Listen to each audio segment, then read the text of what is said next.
En estos días estamos meditando en este primer evangelio del Nuevo Testamento, donde cada día conocemos más del amor, la paciencia y la misericordia de Dios, cómo el Señor se preocupaba de aquellas multitudes que parecían ovejas sin pastor, y hoy Él está preocupado de la misma forma de todos aquellos que están perdidos, fuera del camino, los que se apartaron, y por eso Él desea con todo su corazón que la Iglesia le busque para poder predicar un mensaje que acerque a aquellos que están apartados al camino de Dios.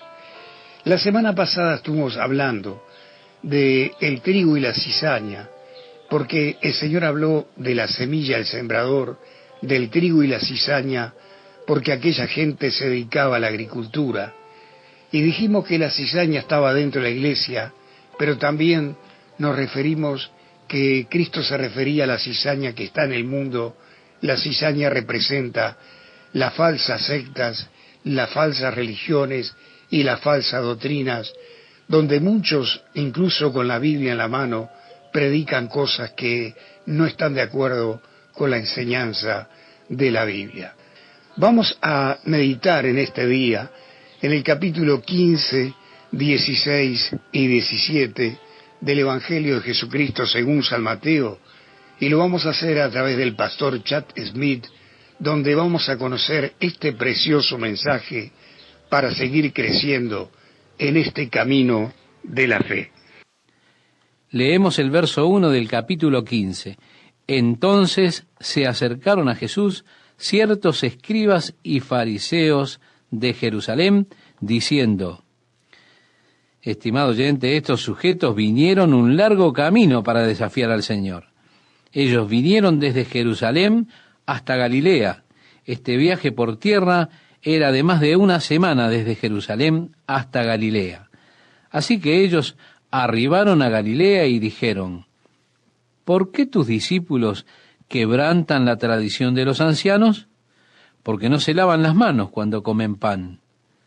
De acuerdo a la tradición, había muchas cosas que podían hacer a una persona sucia, pero esta suciedad era una suciedad ceremonial, con la cual si usted estaba sucio no podía entrar al templo. Y muchas cosas le hacían a usted ceremonialmente impuro. Así que sus discípulos estaban siendo acusados de transgredir las tradiciones, no yendo a través del lavacro de las manos antes de comer sus panes. Respondiendo él, les dijo: ¿por qué también vosotros quebrantáis? Note que no dice la tradición, sino ¿por qué también vosotros quebrantáis el mandamiento de Dios por vuestra tradición? Porque Dios mandó diciendo: honra a tu padre y a tu madre, y el que maldiga al padre o a la madre muera irremisiblemente. Pero vosotros decís: cualquiera que diga a su padre o a su madre, es mi ofrenda a Dios, todo aquello con que pudiera ayudarte, ya no ha de honrar a su padre o a su madre. Así habéis invalidado el mandamiento de Dios por vuestra tradición. Ahora, la Biblia dice: no maldecirás a tu padre o madre. Esto es el mandamiento de Dios. Usted tiene que honrarlos, no maldecirlos. Pero ellos tenían una tradición.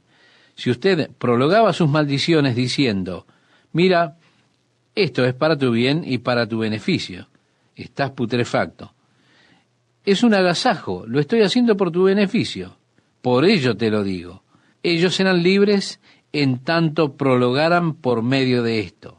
De allí, esto es corbán, es decir, esto es algo por lo cual usted será beneficiado. De modo que Jesús señaló que a través de su tradición ellos mostraban indulgencia para la violación tangible del mandamiento de Dios, y por lo tanto invalidaban, dejaban sin efecto el mandamiento de Dios por medio de sus tradiciones. Jesús es más recto, de hecho, Él se pone tan exigente que es casi espeluznante cuando estudiamos Mateo aquí. Leamos el verso 7. Hipócritas, Bien profetizó de vosotros Isaías cuando dijo, este pueblo de labios me honra, mas su corazón está lejos de mí.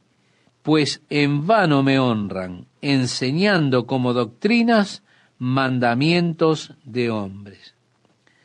La Iglesia ha desarrollado muchos dogmas que ellos enseñan como doctrina, y están en la misma posición que la que estaban los escribas y los fariseos en el tiempo de Cristo, quienes comenzaron a honrar y a asirse de las tradiciones y los mandamientos de los hombres, aún por encima de los mandamientos de Dios.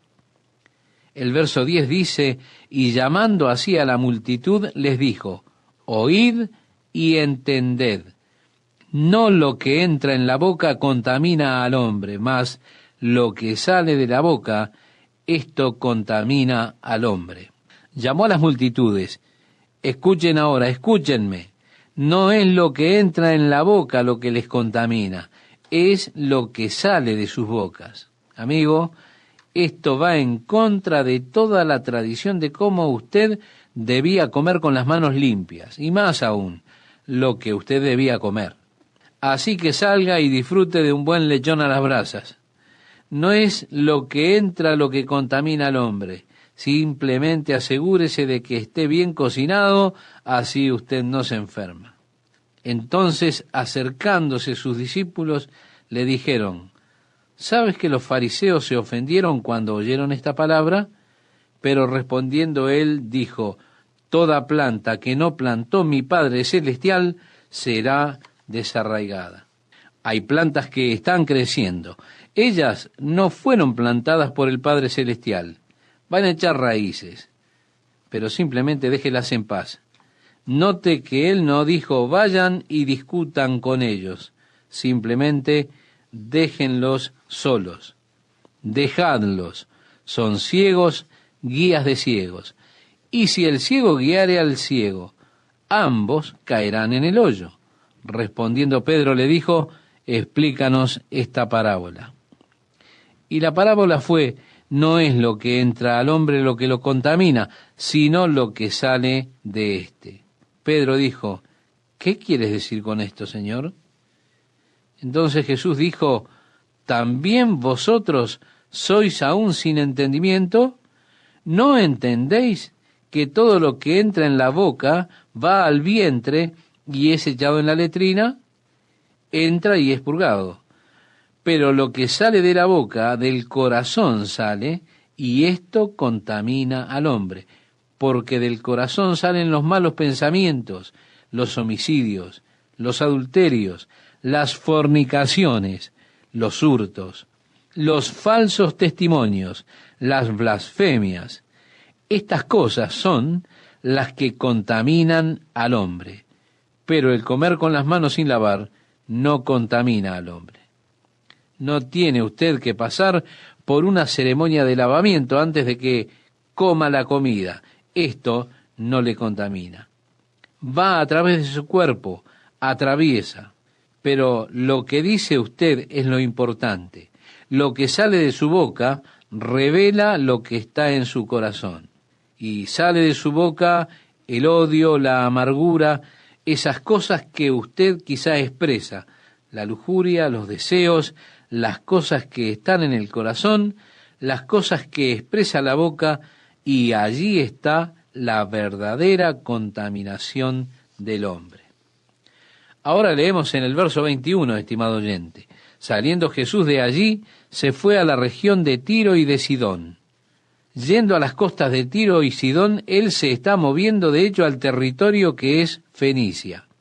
Por lo tanto, saliéndose totalmente de la comunidad judía. Relata la Biblia, y he aquí una mujer cananea, una mujer sirofenisa, que había salido de aquella región o vivía en estas mismas áreas. Clamaba diciéndole, Señor, Hijo de David, ten misericordia de mí. Mi hija es gravemente atormentada por un demonio. Pero Jesús no le respondió palabra. Entonces, acercándose sus discípulos, le rogaron diciendo, despídela, pues da voces tras nosotros. Lo que le estaban diciendo al Señor es, Señor, ten cuidado de la hija, deshazte de esta mujer, mira, no nos dejará en paz. Él respondiendo dijo, sin duda en el oído de la mujer, no soy enviado sino a las ovejas perdidas de la casa de Israel. Entonces ella vino y se postró ante él diciendo, Señor, socórreme. Respondiendo él dijo, ¿no está bien tomar el pan de los hijos y echarlo a los perrillos? Y ella dijo, sí, Señor, pero aún los perrillos comen de las migajas que caen de la mesa de sus amos. Entonces, respondiendo Jesús, dijo, oh mujer, grande es tu fe, hágase contigo como quieres. Y su hija fue sanada desde aquella hora. Bien, cuando leemos el texto traducido tenemos alguna dificultad. Dificultad de entender a Jesús tratando a una mujer de esta manera fría y casi insultante, como aparece en nuestro texto. Pero notemos algunas cosas. Primero, Jesús desde el comienzo conocía que Él iba a sanar a su hija. Él sabe todas las cosas. La Biblia dice que ellos no necesitaban decirle a Jesús de alguna cosa, puesto que Él conocía a todos los hombres. Él sabía qué había en los hombres. Él conocía lo que estaba en el corazón de esa mujer. También sabía la fe que había allí. Y Él fue corriendo hábilmente de ella esta gran expresión de fe que estaba allí. Y más allá del aparente silencio de Jesús, ella persistió. Hasta que los discípulos estaban tan molestos por ellas que dijeron, Señor, ¿por qué simplemente no tienes cuidado de ella? Ella es una amenaza. Jesús, sin duda, como digo, tal vez en su oído dijo, mira, solamente soy enviado a las ovejas perdidas de la casa de Israel. Así que ella vino y le adoró a él diciendo, Señor, ayúdame. Ahora, al continuar extrayendo de ella, él dijo, no está bien tomar el pan de los hijos, esto es de los hijos de Israel, y aquellos beneficios de la sanidad que él había traído para ellos. No está bien tomar esto y echarlo. Y aquí usted tiene que ser muy cuidadoso, estimado oyente, porque había dos palabras para perros, y los judíos frecuentemente llamaban perros a los gentiles. Les decían gentiles perros, y esta era una mala palabra. Ahora, tenemos que saber que no hay palabras blasfemas en el idioma hebreo. No tienen palabras para maldecir en hebreo. Si un judío quería maldecir, lo tenía que hacer en español. No contaban con palabras profanas en hebreo, lo cual es bastante fascinante para mí. Pero lo más sucio que podían decirle a una persona era perro. Ellos tenían esos perros salvajes que corrían en jauría y que todos odiaban. Eran una verdadera plaga. Ellos eran odiados por todos. Así que se referían a perros, más que decirles, él es un gentil. Ellos en lugar dirían, es un perro gentil. Pero luego había otra palabra en griego para perro, la cual es un pequeño cachorrito, el cual estaba comúnmente alrededor de la mesa cuando los hijos se sientan a comer. Ahora, cuando ellos comían, no tenían, como tenemos ahora, utensilios, cuchillos, tenedores, cucharas. Y así los niños no tenían que aprender reglas de etiqueta. Ellos simplemente se paraban con sus manos y comían con sus manos. Y luego de que usted haya tenido su comida, tomaría un trozo de pan, usted se frotaría sus manos con el trozo de pan, simplemente limpiaría toda la grasa y los jugos con un trozo de pan, y luego ellos tomarían ese trozo de pan y lo arrojarían a los pequeños cachorritos que estaban alrededor de la mesa. Así que esa fue una imagen muy común que estaba en las mentes de las personas cuando Jesús dijo, no está bien tomar el pan de los niños y arrojarlo a los cachorros. Ella dijo, sí, Señor, pero los pequeños cachorros comen de lo que cae de la mesa del Señor. Jesús dijo, muy bien, grande es tu fe. Esta era una fe que conquistó por encima del silencio de Jesús. Esta era una fe que conquistó sobre la aparente renuencia de Jesús. Esta fue una fe que venció. Esta madre estaba realmente desesperada. Quizá en nuestra audiencia se encuentra alguna madre que tiene una hija obstinada. Probablemente no se anime a ir tan lejos como para decirle que ella está siendo confundida por el diablo. Pero aquí había una madre en una profunda angustia, y vino a Jesús, y su fe triunfó. Escuche, venga a Jesús, no se vaya hasta que haya recibido de él lo que usted necesita. No había modo en que ella se fuera, sino hasta que recibiese ayuda. Jesús respondió y dijo a ella, oh mujer, grande es tu fe. Interesante, ¿eh? Él dijo esto también del centurión romano y de la mujer sirofenisa. Luego leemos, pasó Jesús de allí y vino junto al mar de Galilea, y subiendo al monte se sentó allí, y se le acercó mucha gente que traía consigo a cojos, ciegos, mudos, mancos y otros muchos enfermos, y los pusieron a los pies de Jesús y los sanó. De manera que la multitud se maravillaba viendo a los mudos hablar, a los mancos sanados, a los cojos andar y a los ciegos ver, y glorificaban al Dios de Israel. Y Jesús, llamando a sus discípulos, dijo, tengo compasión de la gente, porque ya hace 3 días que están conmigo y no tienen qué comer, y enviarlos en ayunas no quiero, no sea que desmayen en el camino. Entonces sus discípulos le dijeron, ¿de dónde tenemos nosotros tantos panes en el desierto para saciar a una multitud tan grande? Jesús les dijo, ¿cuántos panes tenéis? Y ellos dijeron, 7 y unos pocos pececillos. Y mandó a la multitud que se recostase en tierra, y tomando los 7 panes y los peces, dio gracias, los partió y dio a sus discípulos, y los discípulos a la multitud.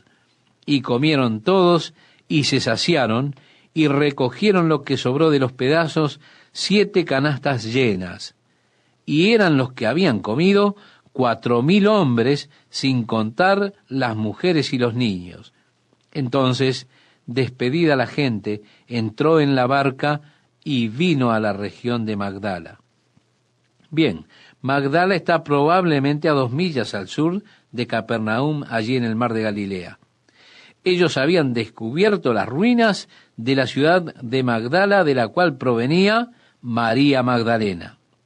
Usted puede ver las ruinas de Magdala hoy. Casualmente, alguien no estaba leyendo las Escrituras cuidadosamente y construyeron una iglesia allí en Magdala, la cual llaman la iglesia de los panes y los peces, donde dicen que Jesús alimentó las multitudes. Pero note, estimado oyente, que él no vino allí hasta después de haber alimentado a la multitud en las montañas lejos de allí. Dice así, vinieron los fariseos y los saduceos para tentarle, y le pidieron que les mostrase señal del cielo. Mas él respondiendo, les dijo, cuando anochece decís, buen tiempo, porque el cielo tiene arreboles.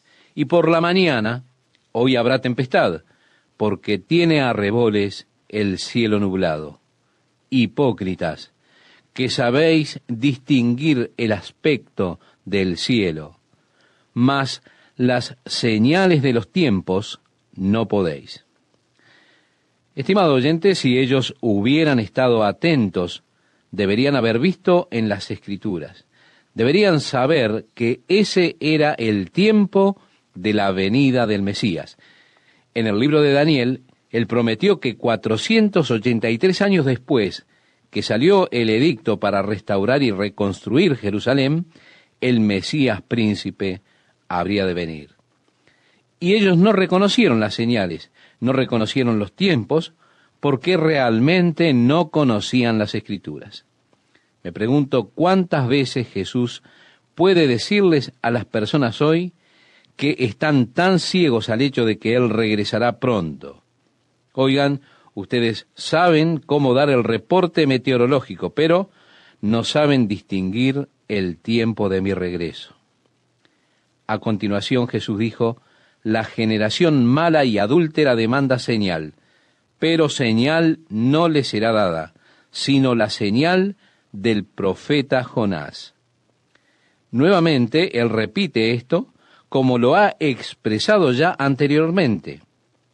Y dejándolos, se fue, leemos en el verso 4. Ustedes ya han pedido señal. La única señal que recibirán es la del profeta Jonás.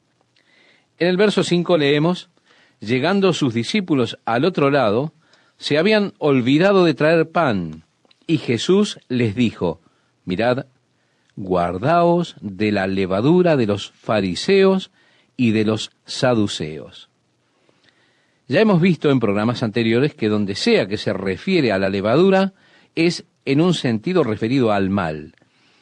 Así entonces tenemos que es una clase de pecado o hipocresía. En este caso, él dice, guardaos de la levadura de los fariseos, que es hipocresía, según otro de los evangelios. Ellos pensaban dentro de sí, diciendo, esto dice porque no trajimos pan. Y entendiéndolo Jesús les dijo, ¿por qué pensáis dentro de vosotros, hombres de poca fe, que no tenéis pan? ¿No entendéis aún? ¿Ni os acordáis de los 5 panes entre 5,000 hombres, y cuántas cestas recogisteis? ¿Ni de los 7 panes entre 4,000, y cuántas canastas recogisteis? Hemos leído los versículos 7 al 10, estimado oyente. Y en otras palabras, él está diciendo, ¿ustedes creen que yo estoy preocupado porque no tienen pan? ¿No se dan cuenta que nosotros somos capaces de proveer el pan? No estoy hablando de que se hayan olvidado de traer el pan. ¿Cómo es que no entendisteis que no fue por el pan que os dije que os guardaseis de la levadura de los fariseos y de los saduceos? Entonces entendieron que no les había dicho que se guardasen de la levadura del pan, sino de la doctrina de los fariseos y de los saduceos. Ahora ellos dejan el mar de Galilea y se dirigen hacia una región que es conocida como la parte superior de Galilea. En aquellos días era Cesarea de Filipo. Allí están las cabeceras del río Jordán, fluyendo desde la base del monte Hermón. Ahora leemos en el verso 13. Viniendo Jesús a la región de Cesarea de Filipo, preguntó a sus discípulos diciendo, ¿quién dicen los hombres que es el Hijo del Hombre? Ellos dijeron, unos Juan el Bautista, otros Elías, y otros Jeremías o alguno de los profetas. Él les dijo, ¿y vosotros? ¿Quién decís que soy yo? Respondiendo Simón Pedro dijo, tú eres el Cristo, el Hijo del Dios viviente. Entonces le respondió Jesús, bienaventurado eres, Simón, hijo de Jonás, porque no te lo reveló carne ni sangre, sino mi Padre que está en los cielos. Y yo también te digo que tú eres Pedro, y sobre esta roca edificaré mi iglesia, y las puertas del Hades no prevalecerán contra ella. Ahora bien, tenemos 2 opciones. La iglesia está construida sobre Pedro, o la iglesia está construida sobre la confesión de Pedro, de que Jesús es el Cristo, el Hijo del Dios viviente. Jesús le dijo, tú eres Pedro, que en griego es una pequeña piedra. Luego él declara, sobre esta roca, y allí la palabra hace referencia a una piedra gigante. Sobre esta roca edificaré mi iglesia, y las puertas del Hades no prevalecerán contra ella. La iglesia no está edificada sobre pequeñas piedras, sino sobre una roca gigante. Recuerde, tú eres Pedro, hace referencia a una pequeña piedra. Sobre esta roca, Pablo el apóstol, en Primera de Corintios, en el capítulo 3 y verso 11, nos dice: porque nadie puede poner otro fundamento que el que está puesto. No Simón Pedro, estimado oyente, sino que está edificado en el fundamento, el cual es Jesucristo. Y en la declaración de Pedro de que Jesús es el Mesías, el Hijo del Dios viviente. Ese es el verdadero fundamento de la Iglesia. Lo interesante para mí es que Pedro tuvo, y estoy seguro de que él no se había dado cuenta, que tuvo una revelación espiritual. ¿Cuándo? Cuando él dijo: tú eres el Cristo, el Hijo del Dios viviente. Jesús dijo: bienaventurado eres, Simón, porque no te lo reveló carne ni sangre, sino mi Padre que está en los cielos. Pedro, tú has tenido una revelación espiritual. Eso ha venido de Dios. Pero estoy seguro de que Pedro no se dio cuenta que esto viniera de Dios, porque simplemente vino a él como un flash. Pedro, como sabemos, era impulsivo. Estoy seguro que cuando Jesús dijo: ¿quién decís que soy yo?, él habrá dicho impulsivamente: tú eres el Cristo, el Hijo del Dios viviente. Ahora Jesús le dijo: bienaventurado eres, tú has tenido una revelación de Dios. Carne y sangre no te lo han revelado, sino mi Padre que está en los cielos. Tú has tenido una revelación de Dios. Carne y sangre no te lo han revelado, podríamos decir en otras palabras. Ahora Jesús dijo: y a ti te daré las llaves del reino de los cielos, y todo lo que atares en la tierra será atado en los cielos. Todo lo que desatares en la tierra será desatado en los cielos. Nosotros tenemos poder como hijos de Dios para sujetar las fuerzas de las tinieblas y poner en libertad el trabajo de Dios. Dios nos ha dado la autoridad sobre esas fuerzas espirituales, esas entidades espirituales, pues como hijos de Dios, nosotros sí tenemos autoridad sobre ellos. Nosotros podemos sujetar esas fuerzas espirituales y también podemos liberar el trabajo de Dios. Ahora, estimado oyente, leemos el verso 20. Entonces mandó a sus discípulos que a nadie dijesen que él era Jesús el Cristo. La razón era que él no quería un intento prematuro para que lo aclamaran como rey. Hubo un día en que el Mesías fue revelado. Ese fue el día cuando Jesús hizo su entrada triunfal a Jerusalén. Pero en este momento, él está diciendo: miren, no le digan a nadie. Esta es una revelación que vino a ustedes de parte de Dios, pero no se lo digan a nadie. Más tarde, él dijo: id a la aldea que está enfrente de vosotros, y luego hallaréis un asna atada y un pollino con ella, desatadla y traédmelos. Y él se sentó sobre el pollino, cumpliendo la profecía de Zacarías que dijo: he aquí tu rey vendrá a ti, justo y salvador, humilde, y cabalgando sobre un asno, sobre un pollino, hijo de asna. Esto lo encontramos, estimado amigo, estimada amiga, en la profecía de Zacarías capítulo 9, versículo 9. Pero aún no era el tiempo para la revelación. El tiempo justo de Dios no había aún llegado. Por eso es que él está diciendo: miren, no le digan a nadie aún. No se trataba de forzar una manera prematura para que la gente tratara de establecer su reino. En el verso 21 leemos: desde entonces comenzó Jesús a declarar a sus discípulos. Bien, a esta altura él se revela a sí mismo diciendo: yo soy el Mesías. Pedro, tú tienes razón. Los judíos han estado esperando que el Mesías venga y establezca su reino, el reino de Dios, y derrote el yugo romano y la esclavitud.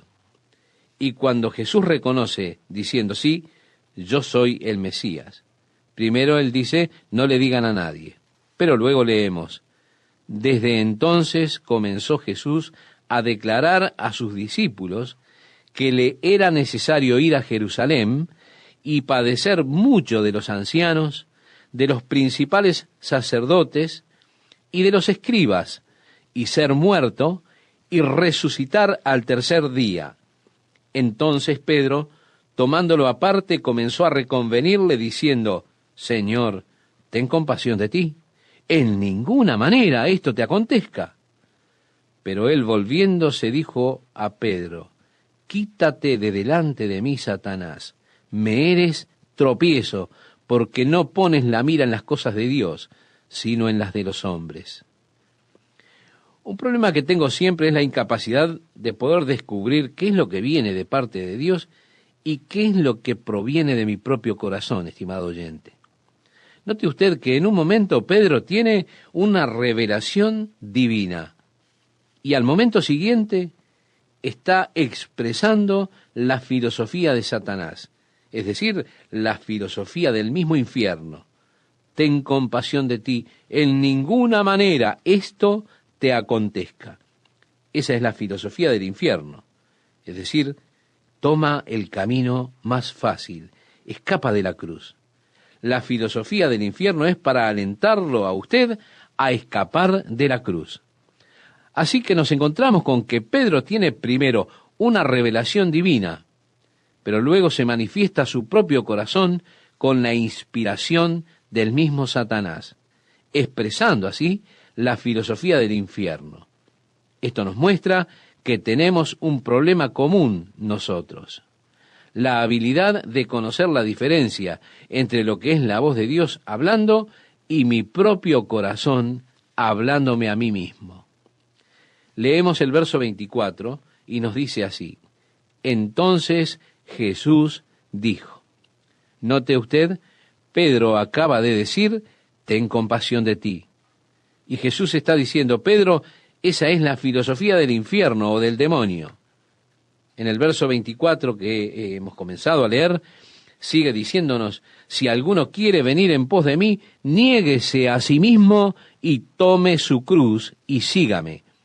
Sí, estimado oyente, el camino del discipulado es el camino de la negación propia.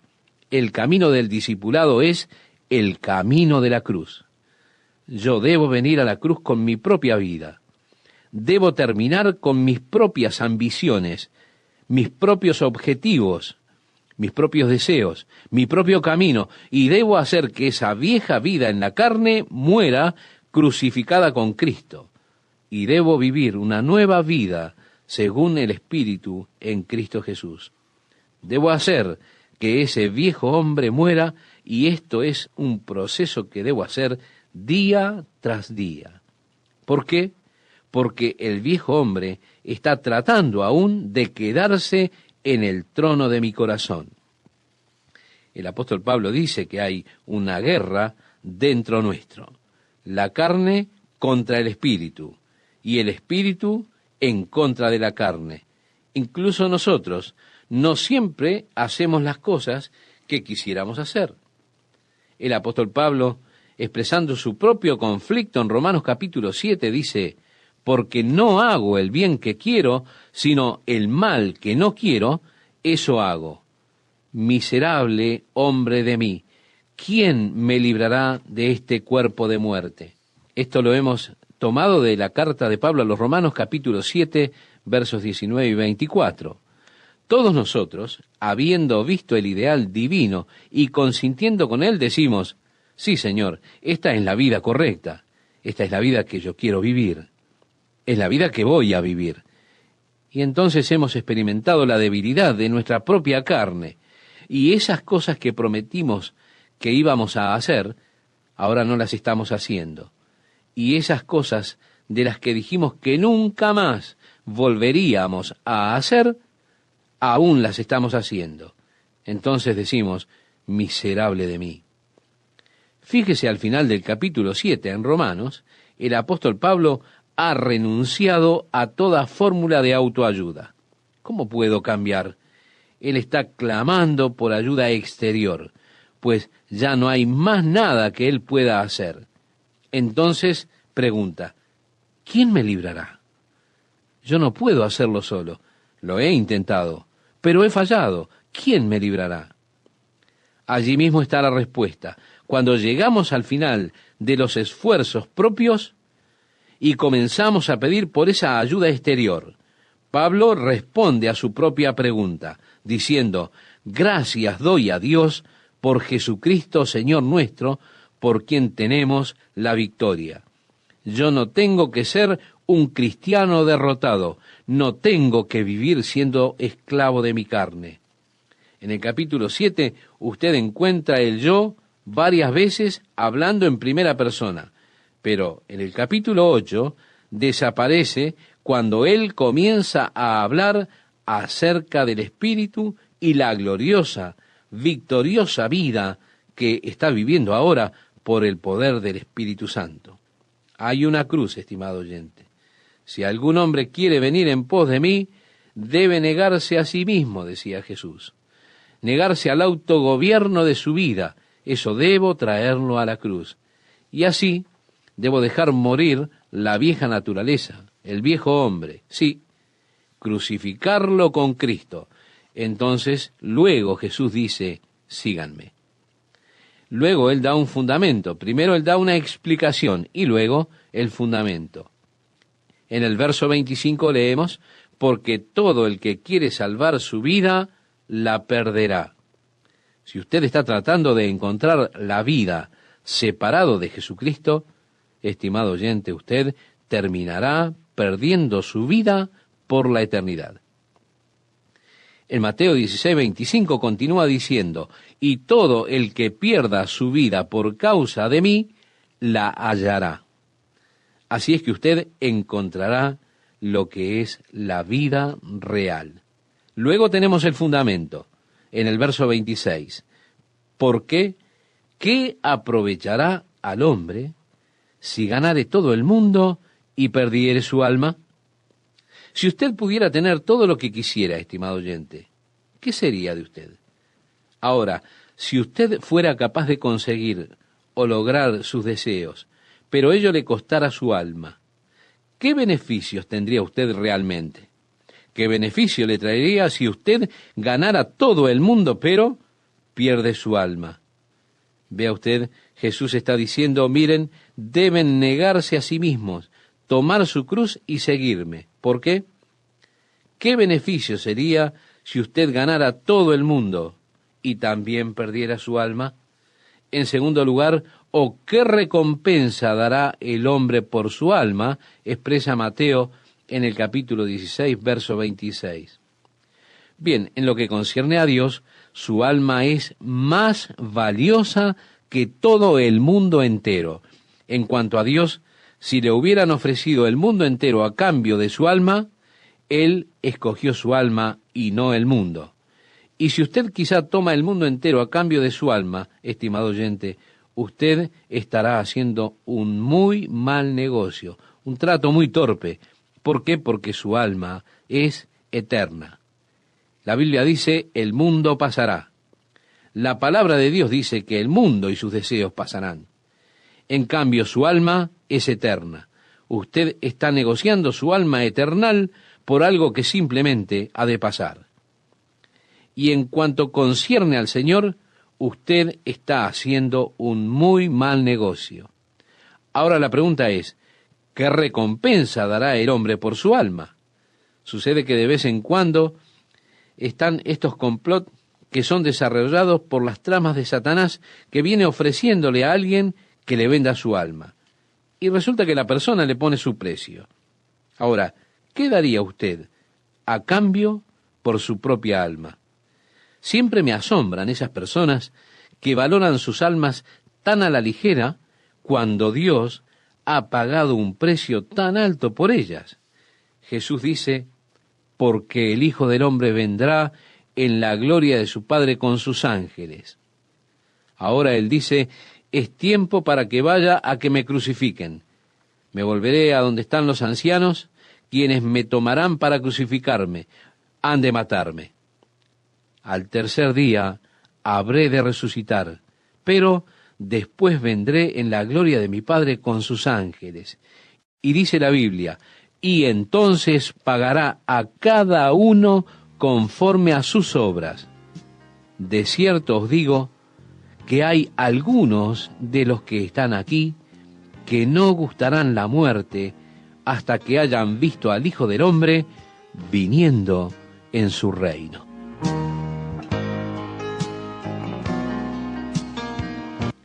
Podemos decir que el capítulo 17 de Mateo realmente comienza con el versículo 28 del capítulo anterior, es decir, del capítulo 16.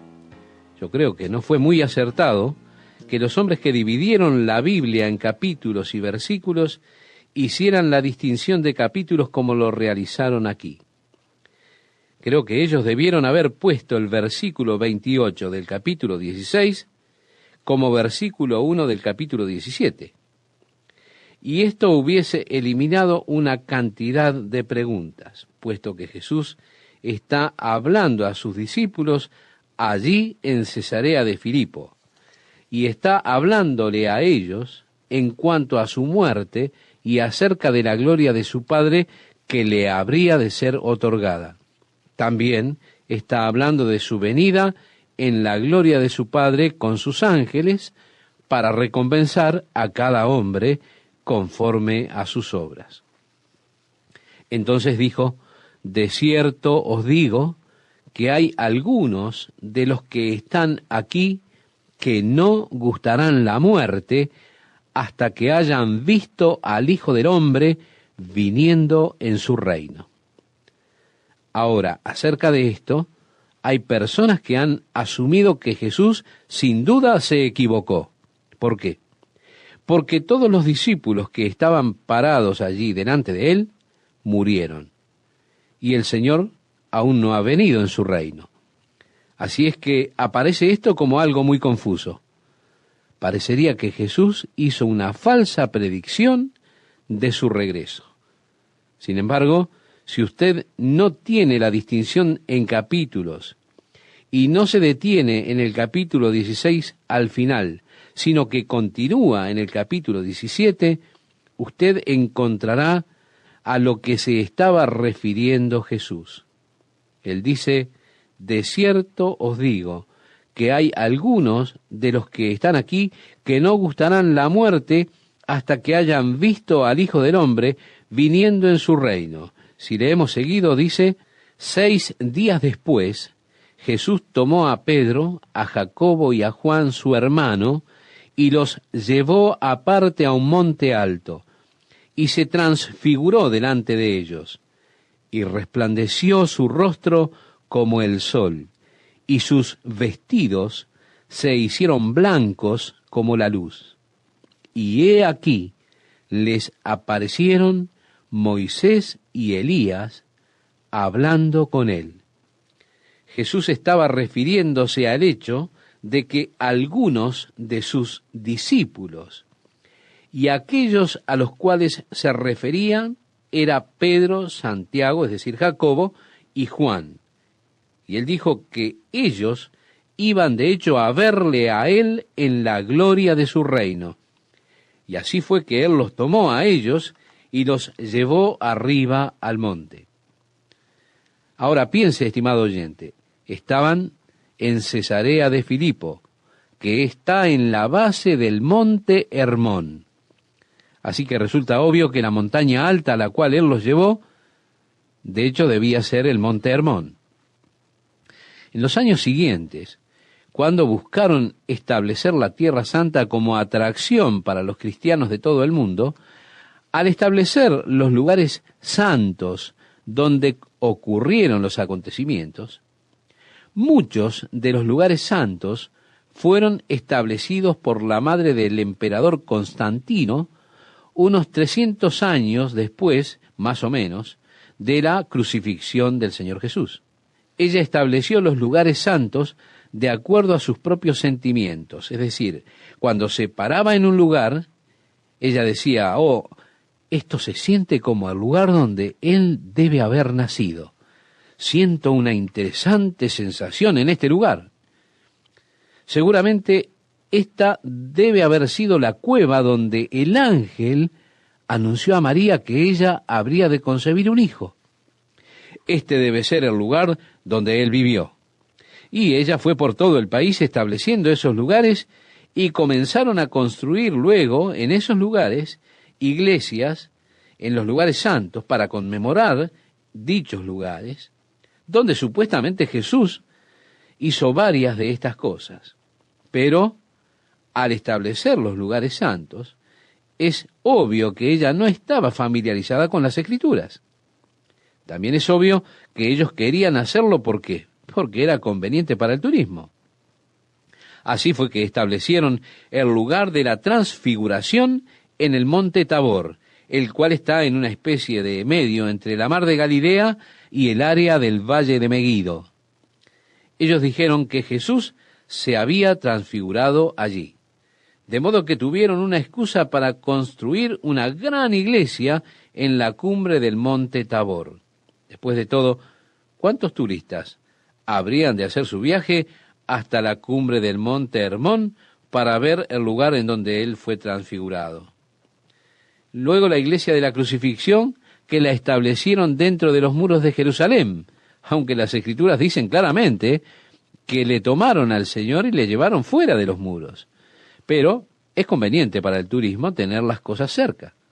Y así es que ellos establecieron los lugares santos en el camino mejor para el turista. Pero mire las tradiciones cómo son. Cuando usted va allí, si va con otro que no sea yo, por supuesto, probablemente lo llevarán al monte Tabor y le harán sentir la misma sensación que sintió la madre de Constantino cuando se paró en ese lugar. Así que Jesús se estaba refiriendo al hecho de que estos discípulos habrían de verle en su gloria. Y al ser transfigurado delante de ellos, efectivamente, vieron la gloria de Dios sobre Jesús. Él fue transfigurado, su rostro brilló como el sol, y su atuendo era tan blanco como la luz. Y fue allí que aparecieron junto a él Moisés y Elías hablando con él. Mateo no nos dice qué era lo que estaban hablando, pero el Evangelio de Lucas nos dice que estuvieron hablando con él sobre su muerte, la que estaba pronta a cumplirse en Jerusalén. Allí estaban hablando de esto con el Señor Jesús. Ahora, qué tremendas personas para hablar con Jesús. Moisés, que era un símbolo de la ley. Elías, que era el principal de los profetas. Y en lo que a la ley se refiere, todos los sacrificios y las fiestas y demás fueron explicados, pero ahora el que fue el cumplimiento de todo esto, de aquello que fue una simple sombra, él ahora los sustancia. Sí, estimado oyente, Cristo está aquí, y los sacrificios, los cuales eran una simple sombra de lo que habría de venir, están ahora para ser cumplidos en Jesús. Así Moisés está sin dudas hablándole a él, y tiene un mayor entendimiento que el que tenía cuando escribió el Pentateuco.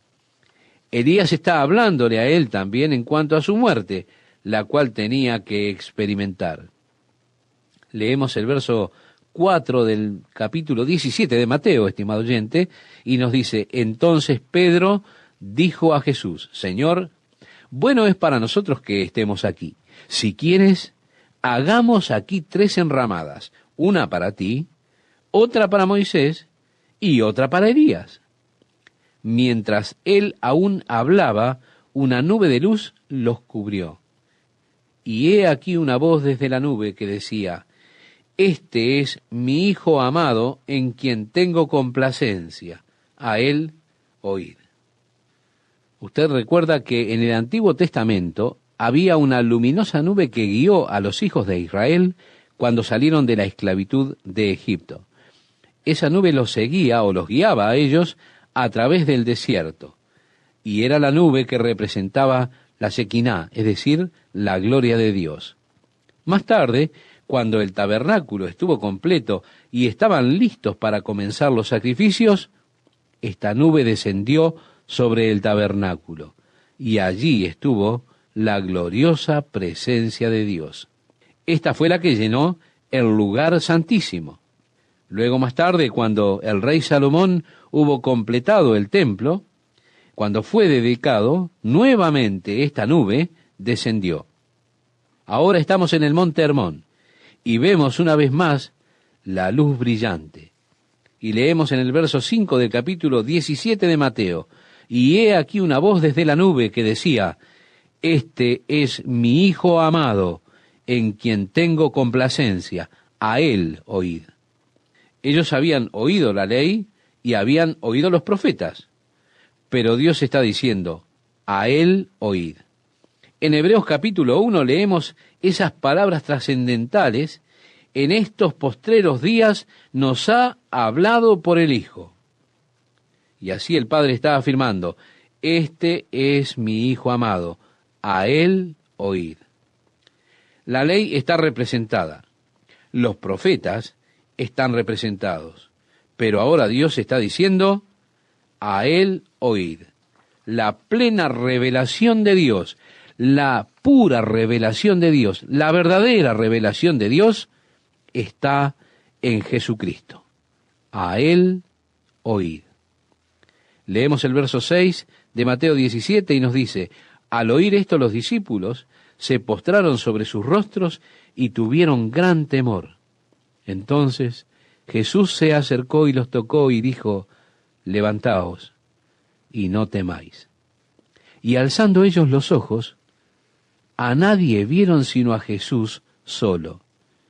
Cuando descendieron del monte, Jesús les mandó diciendo, no digáis a nadie la visión hasta que el Hijo del Hombre resucite de los muertos. En otras palabras les dijo, dejemos esto así por ahora, no lo digan hasta que el Hijo del Hombre haya resucitado de los muertos. Entonces sus discípulos, un poco confundidos, ¿verdad?, le preguntaron diciendo, ¿por qué, pues, dicen los escribas que es necesario que Elías venga primero? Nuevamente la pregunta de Elías. Y esta pregunta es legítima, puesto que en el último libro de los profetas del Antiguo Testamento, es decir, el libro de Malaquías, en el último capítulo, tenemos allí una de las últimas promesas del Antiguo Testamento. Esto está en el libro de Malaquías, capítulo 4, verso 5, donde dice, «He aquí, yo os envío el profeta Elías antes que venga el día de Jehová grande y terrible.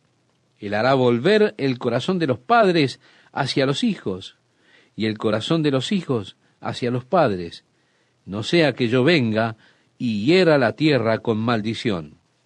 Hay aquí una promesa de que antes que el Señor venga, Elías vendrá primero para volver los corazones de las gentes a sus padres. Entiéndase aquí, estimado oyente, a la religión de sus padres y al Dios de sus padres.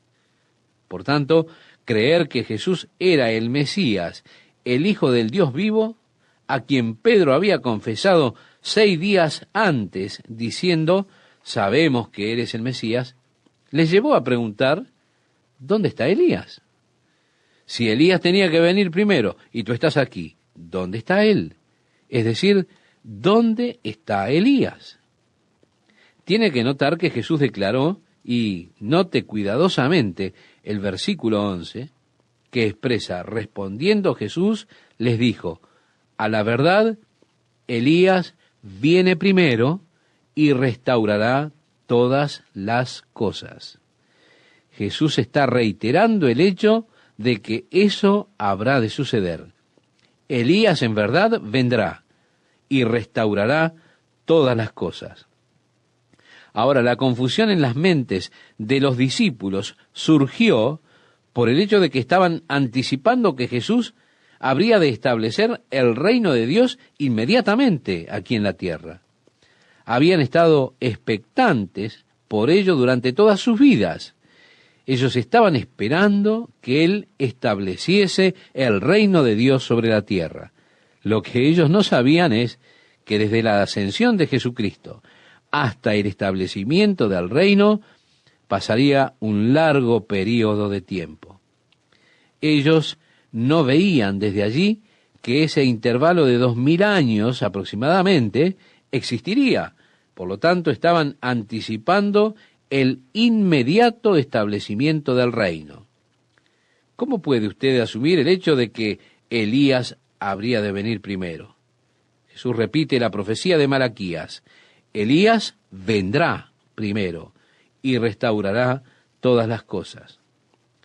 Ahora, estimado oyente, cuando vamos al libro de Apocalipsis, y Juan está tratando la tercera parte de este libro, al estar hablando de las cosas que serán después de la iglesia, Juan declara en el capítulo 11 que él vio estos dos testigos, y Dios les dio poder para testificar por un período de tiempo, período de 3 años y medio.